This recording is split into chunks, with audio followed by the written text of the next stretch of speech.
Archaeologists have studied Mesopotamian ruins for decades, but one object continues to defy explanation: a handbag-shaped artifact with carvings of the gods. So this is the stone that we're looking at straight down there is the one that I featured last night with the man bags on it.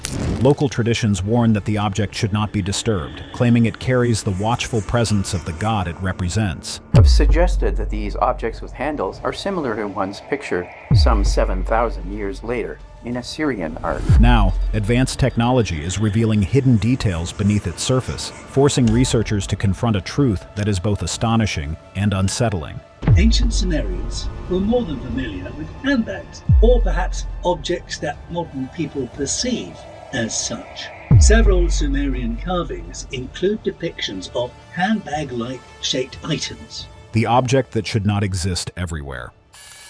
Across the stone walls of Mesopotamian temples and palaces, the same object appeared repeatedly. It was small, carefully shaped, and deliberately placed. Its form was clear: a flat base, straight sides, and a rounded handle. Once researchers identified it in one location, they began seeing it everywhere. As more sites were studied, the pattern became difficult to explain away. The same object appeared in carvings made centuries apart.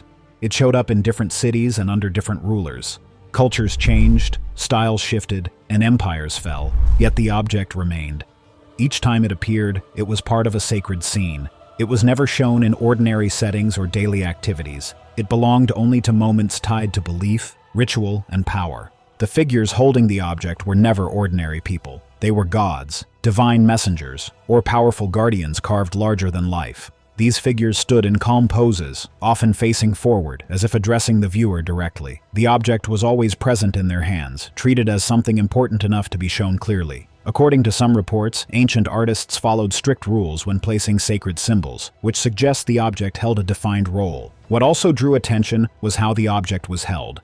It was never shown being used in a practical way. It was not tilted, opened, or passed between figures. Instead, it was presented forward, held steadily, and with control. The posture looked intentional and repeated across different regions.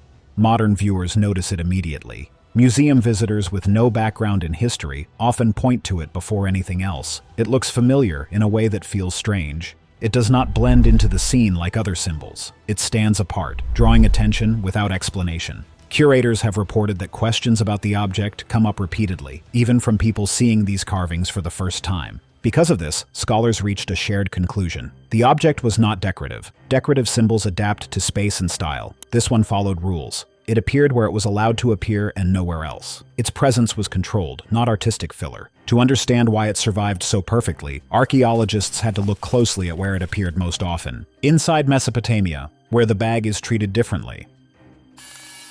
The bag appears most frequently in ancient Mesopotamia, where massive stone reliefs were carved for kings and gods. When archaeologists examined these reliefs closely, they noticed something unusual. The shift came when researchers stopped treating the bag as a symbol and began studying how it survived. One of the clearest moments happened in northern Mesopotamia at the ruins of Nimrud, known in antiquity as Kalhu. In 1845, a British excavation team led by Austin Henry Layard began uncovering the palace of the Assyrian king Ashurnasirpal II. The site had been buried for centuries. Flooding from the Tigris River, wind erosion, and long exposure to heat had damaged much of what remained. When the reliefs were exposed, the damage was obvious. Faces were worn down, wings were cracked, long sections of carved stone had flaked away. Some panels had collapsed entirely. Yet in several reliefs, one detail stood out immediately. The bag held by the winged figures remained sharply defined. Its edges were clean. Its shape was complete. Layard noted in his journals that certain objects appeared strangely untouched while surrounding stone showed heavy decay. At first, this was thought to be a coincidence. But as more walls were uncovered, the same pattern appeared again. Relief after relief showed aging everywhere except the bag. In some panels, erosion had eaten away the hands holding weapons or staffs, yet the bag was still clear enough to trace with a finger.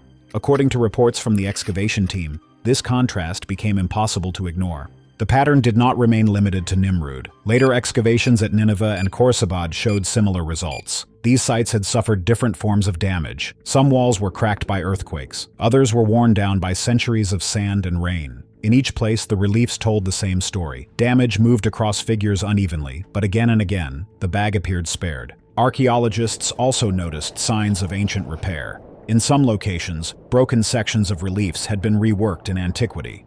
Cracks were smoothed. Missing features were reshaped. Faces and wings were altered to restore balance to the scene. The bag was never touched. According to some field notes, restorations seemed to stop just short of it, as if a boundary existed. This raised quiet concern among researchers. Ancient builders were not careless. If they chose to repair a panel, they usually repaired it fully. Leaving a single object untouched suggested a restriction rather than oversight. Unverified reports from later digs suggest that workers may have believed altering the bag was forbidden. What made this more troubling was consistency. Different cities, different kings, different generations of craftsmen. The same choice was made every time. Everything else could be damaged, repaired, or changed. The bag could not. If ancient builders feared altering one object more than damaging sacred figures, then the bag may have carried authority beyond the gods themselves. Whispers from the ruins. As they continued examining the bag in Mesopotamian reliefs, something felt off.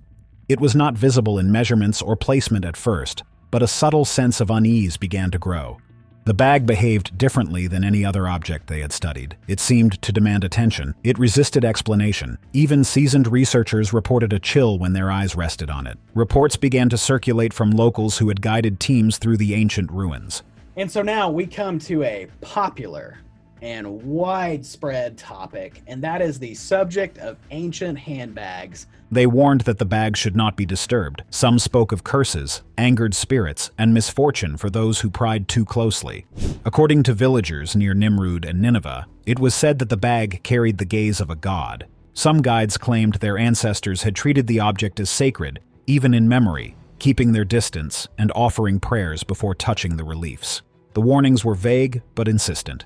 Locals connected the bag to Nergal, the Mesopotamian god of the underworld and divine justice. Stories suggested that Nergal watched over the bag, and that any disrespect could invoke consequences. These accounts were never verified, but the weight of repeated warnings unsettled the excavation teams. Some researchers laughed it off as superstition. Others reported an inexplicable pressure in the air when working near reliefs containing the bag.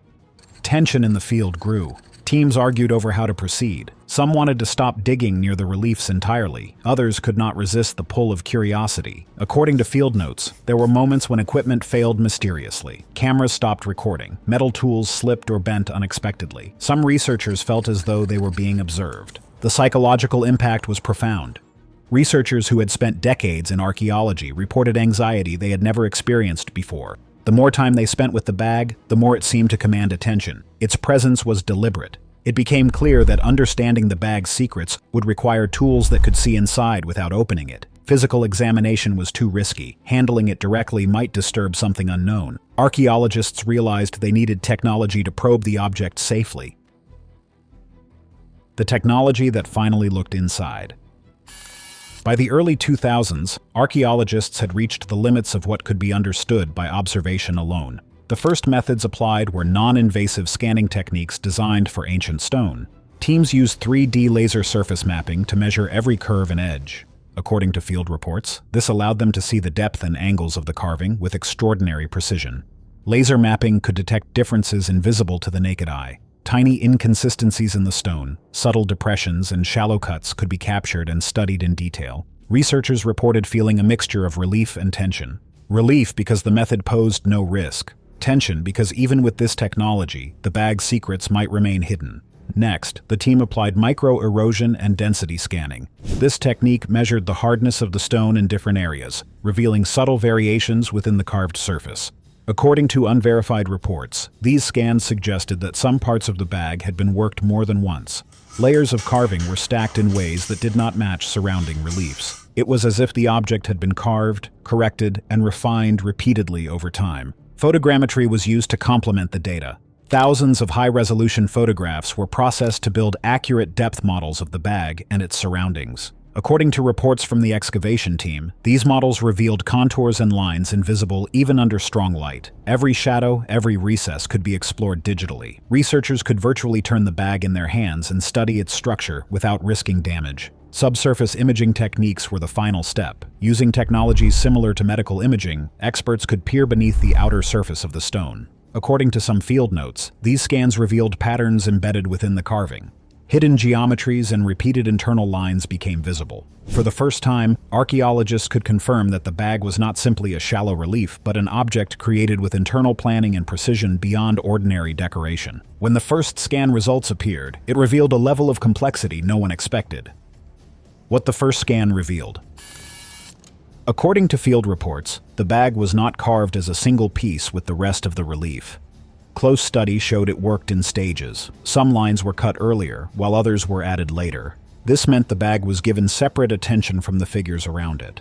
What stood out was the pattern inside the bag. The lines did not follow the movement of the gods, the wings, or nearby symbols. Ancient carvings usually flow together. This one did not. The internal lines ignored the scene completely and formed their own layout. This told researchers the bag was not decorative.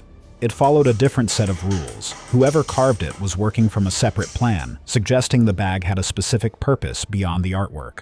The scans revealed hidden geometric ratios embedded inside the bag, certain angles repeated with exact precision. Proportions matched each other in ways that could not be explained by chance.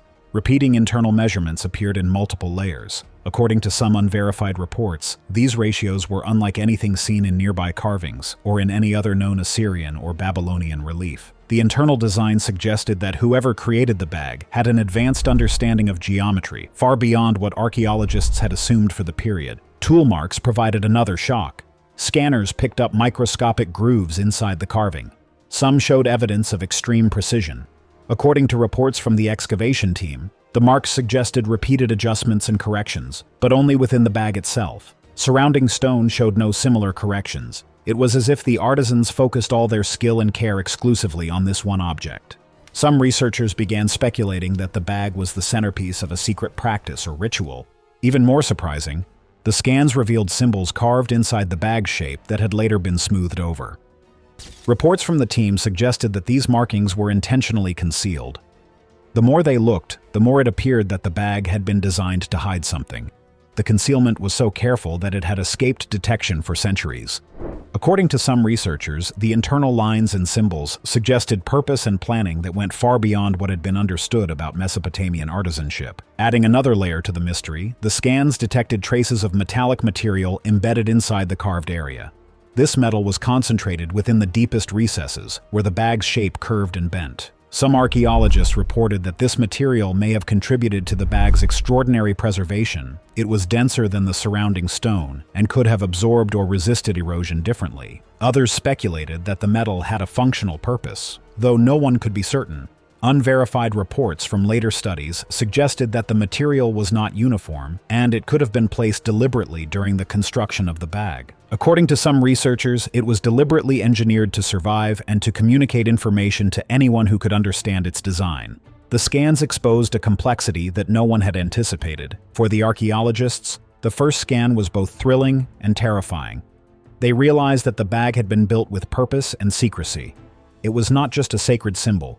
It was a structure designed to contain something, to endure, and perhaps to hide a message. The sense of unease among the team grew with every scan. According to some reports, conversations in the lab became tense, with researchers quietly debating what these internal patterns could mean and why they had been concealed for centuries. But geometry was only the beginning. What came next was far darker. The ritual purpose no one wanted to face. As researchers studied the scans and compared them with the reliefs, they noticed something unsettling. The bag did not appear randomly.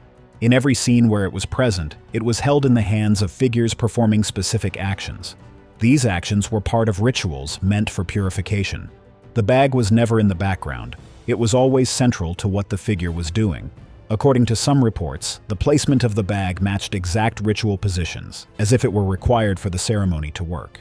Early scans revealed tiny traces of organic material within the deepest recesses of the bag. Some archaeologists speculated that this could be remnants of dried blood or other substances used in rituals, though nothing could be confirmed. The possibility alone made the team uneasy, suggesting that the bag had been part of ceremonies far more intense and potentially dangerous than anyone had imagined. In nearly every relief, the bag appeared alongside a pine cone held in the opposite hand. Local reports suggest that villagers and descendants of temple caretakers believed believed the pine cone and bag worked together. Some unverified accounts say the pine cone symbolized spreading or activating something, while the bag acted as a container, holding what was being used in the ritual. The pairing was consistent across different sites and centuries. Researchers reported feeling uneasy, realizing that this was not decorative. It was a deliberate system that followed strict rules. The scans indicated that the bag's interior was not empty. Its depth and shape were intentional. Some archaeologists speculated that it symbolized containment rather than transport. Reports suggested it could represent substances or energy used in rituals, rather than objects carried for convenience. The idea disturbed the research team. If true, the bag was part of sacred rites far more complex than anyone had imagined, possibly involving dangerous materials or forces. Further analysis connected the bag to cleansing rituals. Some reliefs showed it near blood, life force, or other sacred fluids. In other panels, the bag was positioned next to altars, water basins, or sites marked for ceremonial preparation. According to field notes, this placement was consistent enough to suggest intention. In some cases, local accounts linked the bag to areas historically used for sacrifice. Scholars began to consider that the bag may have represented authority over life and death within these rituals. The more researchers studied the scenes, the more they realized the bag controlled the ritual. It was central to every action, every movement, and possibly every outcome. Some team members reported feeling tension while analyzing the reliefs. The bag seemed to guide the ritual, dictating what could and could not happen. According to reports, even the carvers may have followed rules they did not fully understand.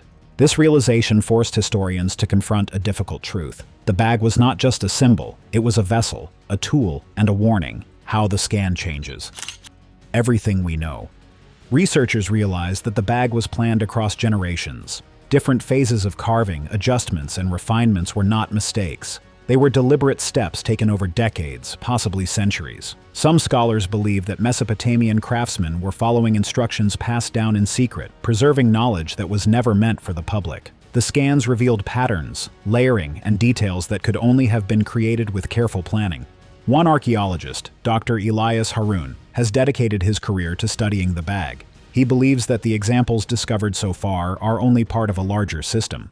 According to him, the carvings appear incomplete, as though other pieces have been lost, hidden, or remain undiscovered. Dr. Haroun suggests that the bag may have been part of a network of sacred objects and sites, all designed to encode ritual knowledge and power. His ongoing work involves tracking reliefs across the Middle East, hoping to uncover additional examples that could complete the picture. The scans also show that sacred rituals involving the bag were controlled far more carefully than previously understood. Some internal geometry and hidden structures suggest that only the trained or initiated could interpret them.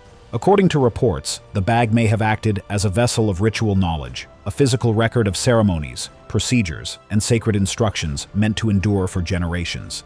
Its complexity challenges modern timelines, revealing skills, planning, and engineering sophistication historians did not previously attribute to the period. If you enjoyed watching this video, hit the like button and subscribe to this channel.